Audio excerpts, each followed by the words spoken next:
Tonight on Sports Paws, the women's rugby team faced a tough battle against the defending national champions. And both soccer teams open up conference play for the season. And also, we are beginning to see some of those winter sports teams really getting ready for their seasons. Sports Paws starts right now.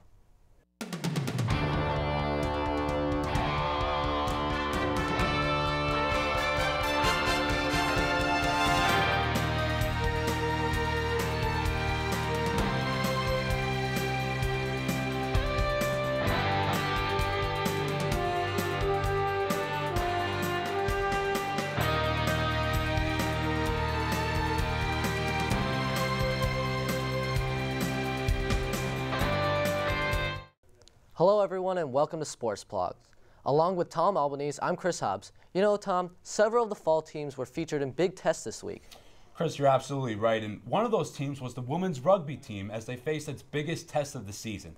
The Bobcats took on the reigning ACRA Division I national champions, the Cadets of Norwich. And the Cadets come into Hamden with a record of 3-1, while the Bobcats have started their season going 2-0.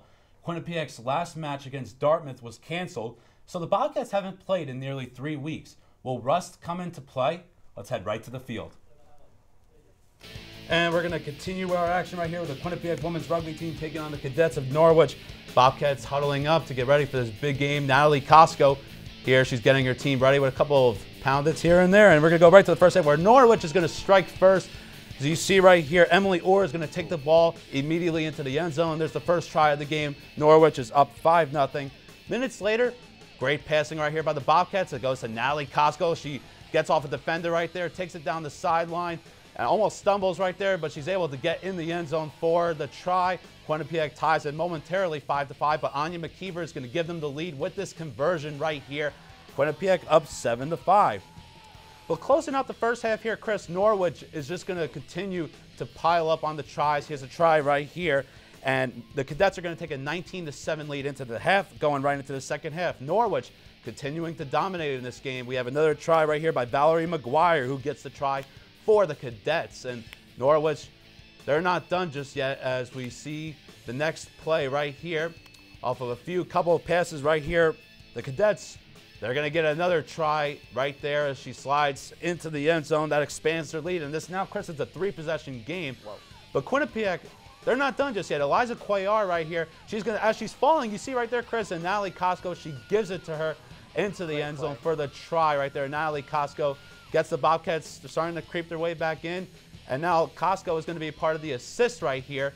And Cuellar is going to be right there for the try. But Norwich was just too much. They win this match 45-38. And after the game, I talked with Tom Cunningham for his thoughts. So Tom, talk to me about the game. What were your perspectives that you got from Norwich's win over Quinnipiac today? You know, I thought the first half Norwich dominated and Quinnipiac was sort of back on their heels on the defensive end, I thought. The score didn't really say that. It was only 19-7 at the half, I believe.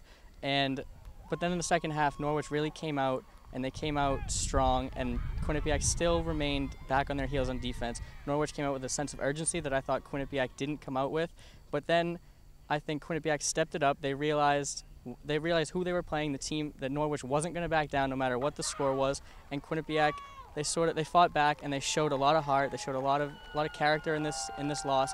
The 45-38 against one of the best programs in the country. I think it's a loss, but I think they can still take a lot of things from this game. Now, coming into the game, obviously the game against Dartmouth was canceled this past week. So Quinnipiac coming into the game, they had not played any action for a few weeks. Like, do you think rust had anything to do with the way they came out of this game against Norwich? I definitely think rust had to have a little bit to do with it. Not having played a game in 3 weeks, you always say that you want your team to get rest and be able to recuperate after a tough game like they had against Army a few weeks ago, but you never expect 3 weeks of rest going, especially for a team like this where they have a lot of newcomers, they have a lot of players that haven't really played a long time in this system. So I think this rest really hurt them. I think if they played that game against Dartmouth, if they were prepared, they were sharp and on their game, you would have seen a different Quinnipiac team come out here today. Now, like, coming into this game, like, Well, or actually, like going into the game in general. So, what player highlight do you highlight from basically their performances of the game? I think you look at two players from the Bobcats, and that's Shannon Durkin and Natalie Costco. Coach Carlson said that 3 minutes into the second half, Norwich scored, and Durkin responded with a huge run that sort of lit her team up and sort of ignited them as they were able to start their comeback as they tried to make this a much tougher game. And Natalie Costco leading the team. She came in with 5 tries. She had a couple more tries today, and she's one of the best players in the country. So I think you look at Costco and Durkin, and they're really going to be the 2 leading forces as this team heads forward. Now, based on their ending performance of the game, what improvements do you think the Bobcats can make moving forward? I think they have to come out much stronger on both offense and defense, and they have to maintain their defensive effort throughout the full game. As they stepped up in the second half, but for much of the first half and beginning parts of the second half, they weren't really strong on defense. I think they definitely have to work on the defensive end, and the offense will come as they have players like Costco and Durkin and Elena Orlando who they'll contribute on offense. I think they have to really focus on defense. All right, Tom, thanks so much for all your insight today. Thanks for having me.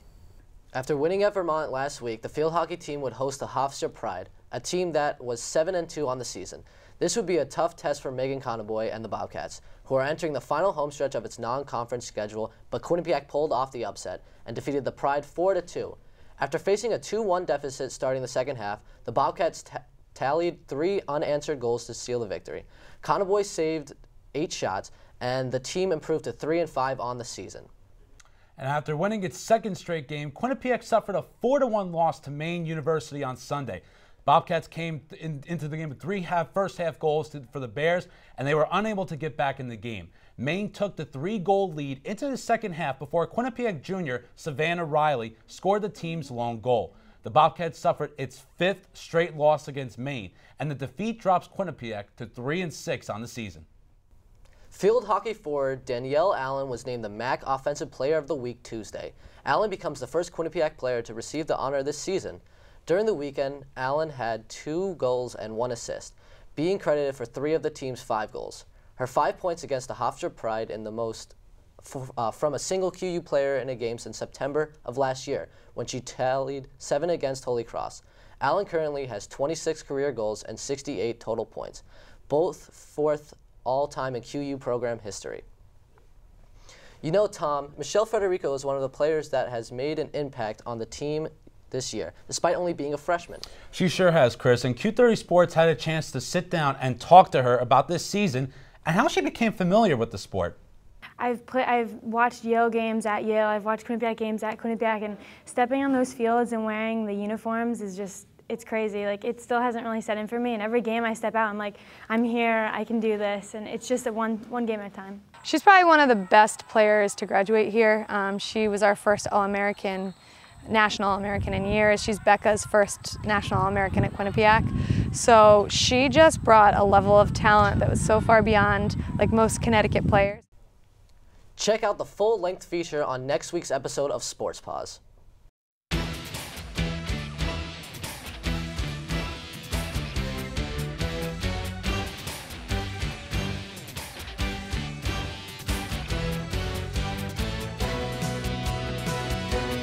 Sports Paws will be right back.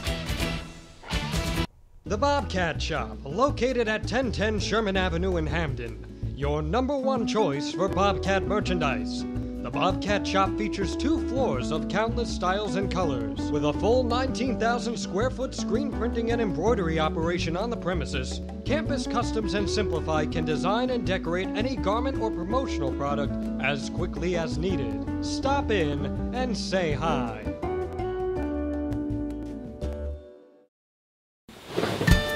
Wake up, Quinnipiac! It's the morning after!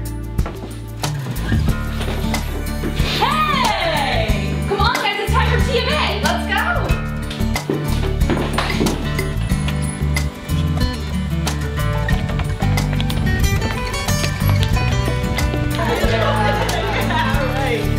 What's the morning after? Mondays at 10, only on Q30! The Bobcat Shop, located at 1010 Sherman Avenue in Hamden. Your #1 choice for Bobcat merchandise. The Bobcat Shop features 2 floors of countless styles and colors. With a full 19,000 square foot screen printing and embroidery operation on the premises, Campus Customs and Simplify can design and decorate any garment or promotional product as quickly as needed. Stop in and say hi. Wake up, Quinnipiac! It's the morning after!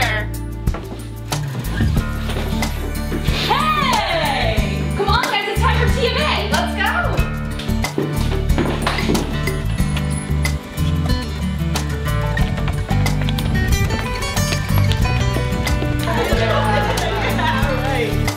What's the morning after? Mondays at 10, only on Q30!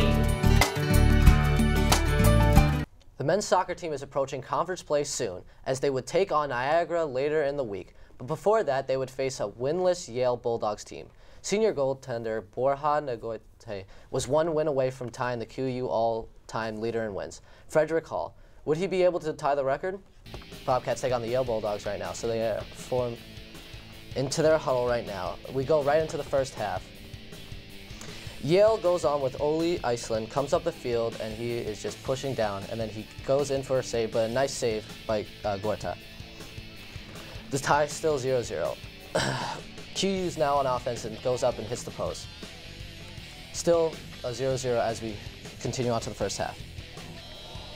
QU continues to play defense on them while Turner Job goes in for the shot. The Yale defense is picking up this game. Diving save by Yale goalie. The second half starts. QU has the ball. Yale goalie makes a save on a wide left shot. Yale shoots go down with tries to headbutt it in after this. He is unsuccessful though. Yale Henry Alberts heads the ball and passes up the field. Yale continues to put on, but is unsuccessful with a nice blocking save by Gorta. Yeah, Chris, just no goals are going on right here. No. Both teams just not able to get any motion. Yale continues to go up the field with nice passes and keeps on going. It is wide right that time, while it's a diving save for them. Second half is just not being going any other ways. There's another kick there with a diving save by Gorta. This will lead into the first overtime, which we just can't get anything going here. The 0-0 heading into the overtime. So now Quinnipiac heads up the field and Rafael Carvalho has the ball and kicks it in for the goal. Yale goes on to lose this game, and now Quinnipiac wins 1-0. You know, Chris, after defeating crosstown rival Yale earlier in the week, the men's soccer team, they opened conference play against the Niagara Purple Eagles. Goalie Borja Nagoite was one win away from breaking the program's all-time wins record, set previously by Frederick Hall. The senior from Bilbao, Spain, accomplished that feat on Tuesday afternoon as the Bobcats shut out Niagara by a final score of 2-0. Both Marshall Baker and Ryan Schneiderman scored for Quinnipiac. The Bobcats seem to be picking up steam as they are 4-1-1 in the last 6 games, including 3 straight shutout victories. Quinnipiac faces Canisius later in the week. The Quinnipiac women's soccer team has had a rough time scoring this season, with only 1 goal recorded against Vermont. Entering conference play, the Bobcats look to start its MAC schedule with a win against Iona. Iona has lost 3 of its last 4 games. Will Natalia Gratsky and the Bobcats pull out the win? Let's find out. Quinnipiac takes on the Iona Gales. The women's soccer team has just not been able to score, Tom. No, they haven't. Yes, the first half kick, goal takes comes off of Iona. Quinnipiac continues to push up the ball. Amanda Brocha has just been excellent playing right now, and she just continues to shoot it up. Now, Quinnipiac has a total of 3 shots on goal right now as they continue to kick on. Finally, Amanda Brocha scores off the 3rd shot, taking Quinnipiac 1-0. They're celebrating, and they finally scored that goal. Now, Iona passes it up, now actually tying this score at 1-1. Iona keep pushing up the ball, and they just, are not being able to, just a gridlock right now as midfield. And Iona takes a shot on goal, but a nice save by Natalia Gratsky, kicking it right over the top of the goal. Now we head into the last minutes of the first half. Iona keeps on continuing to go, but then now Quinnipiac has a nice shot on goal, but it's perfectly saved by Iona's goal. Now, with the very last few seconds in the second half, Iona continues to push down the field and tries to really, tie up the game before they might have to go into overtime.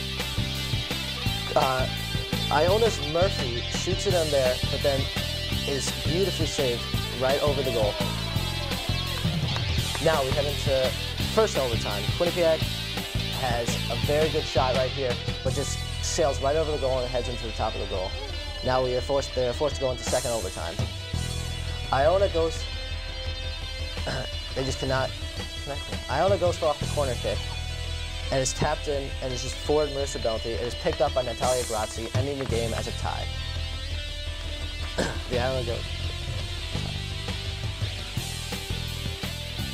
And the women's soccer team failed once again to capture its first conference win, falling to the Niagara Purple Eagles 4-1 on Saturday. Niagara, in the first 5 minutes of the game, started off with a quick 1-0 lead. 8 minutes later, Daniela Maggio scored an equalizer, her first goal and points as a Bobcat. And that was all Quinnipiac could do, as Niagara scored 3 unanswered goals to seal the victory. The Bobcats host 2 games this week against conference foes Fairfield and Canisius. And now we welcome in Andrew Badillo, our women's soccer analyst, for today's show. Andrew, how you been doing? Doing great, guys. Thanks for having me. No problem. So we're going to play a little buy or sell with you right now, Andrew. So the women's soccer team, as you saw in the past couple of highlights we've done, their offense is really starting to get back on track, and they scored goals in consecutive games for the first time this entire season. So, Andrew, buy or sell, do you think the women's soccer team with their offense, is it starting to get back on track? Well, guys, I'm actually going to buy that. The women's soccer team obviously started off this season. They didn't score a goal until probably their 4th or 5th game of the year. That was just Jessica Fontaine scored against Vermont in their home game. And since that game, they've been getting a lot more shots on goal. You see consistently players like Sarah Pandolfi, Fontaine, who scored the goal, Amanda Barocca, consistently getting shots on goal. And, you know, all great coaches say you got to shoot the ball on net if you want to score. It happens in any sport, soccer, one of them. So I really do think that this women's soccer team has sort of turned the corner. Dave Clark is putting out some new formations. It seems like they're moving more towards the sidelines instead of playing up towards the middle of the field. In soccer, you want to kind of open up the field and play more towards the outside and start to sort of have kicks come on from the corners and head the ball in on the goal. So the soccer team seems to be changing up their formations, and with that, I think that their offensive production will come along. Excellent, Andrew. Thank you. So now, Natalia Grazzi, she's going to be the key player down the stretch that the Bobcats can rely on? Well, yet again, I buy that Grazzi is going to be a key player, but also I think that comes with the offense coming along. This team has been getting more shots on goal, and with that, the pressure will be taken off of Grazzi, but yet again, she has sort of been that rock in goal for them, much like Borja Angoita is for the men's soccer team, she is for the women's soccer team.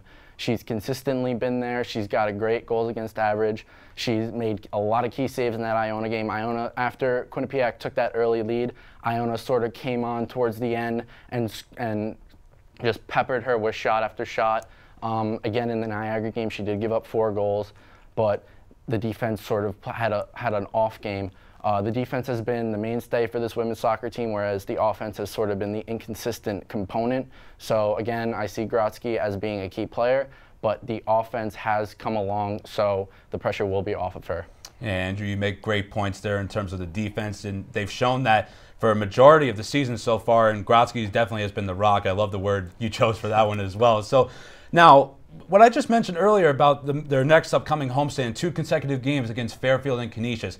Andrew, buy or sell, can they get one of those 2 wins to earn their first conference win of the season? I certainly think that. I buy that. I think that they can beat this Canisius team. Canisius is one of the weaker teams in the MAC. Fairfield is one of the better teams in the MAC. I don't doubt that they can beat Fairfield, but yet again, this team has been inconsistent scoring. They have been getting offensive production. They have been better with the offensive production and getting those shots on goal and generating more scoring chances, but yet again, they need to finish, and that has been the problem for this soccer team. Fairfield is a very good team. They had a very good year last year. They didn't lose many players. Canisius, on the other hand, is one of the weaker teams in the MAC. Quinnipiac, I think, can take advantage of this homestand. If they play a good game against Fairfield, I think that most certainly they should win that Canisius game. And again, MAC play is so important for this team. Non-conference play for teams such as Quinnipiac, Fairfield, Iona, Manhattan in the MAC don't mean as much. So that is why I like to stress that non-conference play for these soccer teams does not matter. It is more the MAC play. That is how these teams are going to get into the NCAA tournament.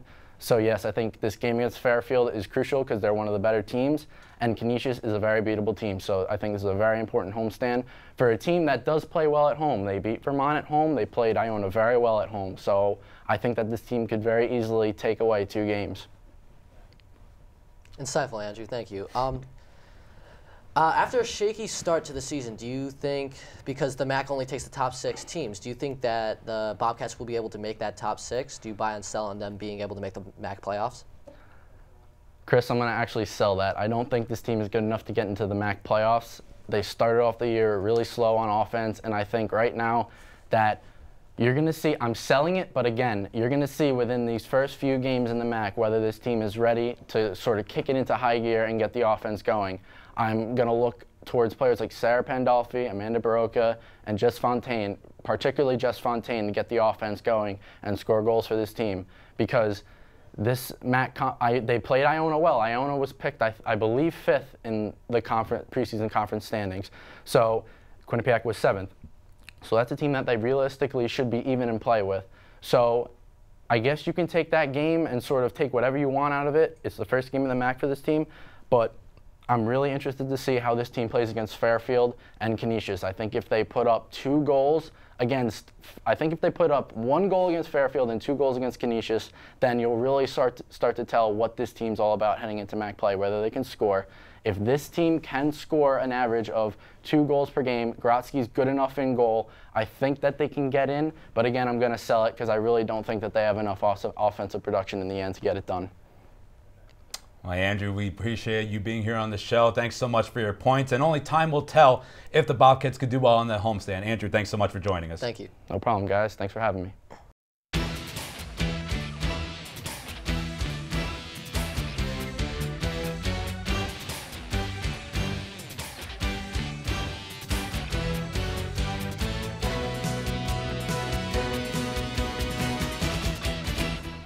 The Bobcat Shop, located at 1010 Sherman Avenue in Hamden.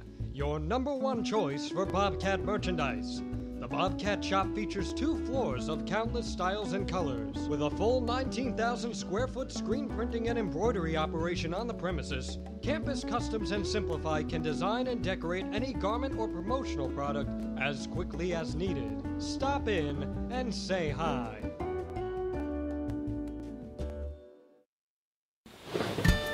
Wake up, Quinnipiac! It's the morning after! Hey! Come on, guys, it's time for TMA! Let's go!